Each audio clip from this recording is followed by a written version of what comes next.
அது சொல்ல முடியாத காரியங்கள் கூட அந்த இடத்துல அற்புதம் நடக்கும். எல்லாமே நம்ம சாட்சி சொல்ல முடியாது, ஆனால் சாட்சியாக வாழலாம். கூட இருக்கிற ஜனங்களுக்கு தெரியும் ஒரு மனுஷனுடைய நன்னடத்தையா அது பொல்லாத நடத்தையா என்று தெரியும். திடீரென்று நல்ல பெண்மணியாக மாறிவிடுகிறான், பரிசுத்தவாட்டியாக மாறிவிடுகிறான்.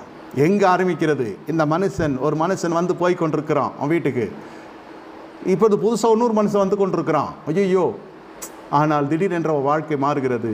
கடைசியில் தெரிகிறது ரெண்டாவது வந்து போன மனுஷன் தேவ மனுஷன், மூணாவது வந்து போன மனுஷன் அவளுடைய பொல்லாத மனுஷன், துஷ்ட நட்பு. இப்பொழுது துஷ்டம் போய்விட்டது, குஷ்டமும் போய்விட்டது, இப்பொழுது நஷ்டம் போய்விட்டது. இப்பொழுது அவள் பரிசுத்தவாட்டியாக மாறுகிறான்.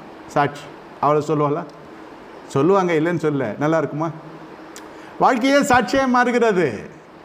இங்கே தேவனுடைய மனுஷன் வருகிறான், தேவனுடைய மனுஷனை வாயில கர்த்தர் வார்த்தையை வைக்கிறான். நாளை இந்த நேரத்தில் உனக்கு அற்புதம் நடைபெறும். ஆனால்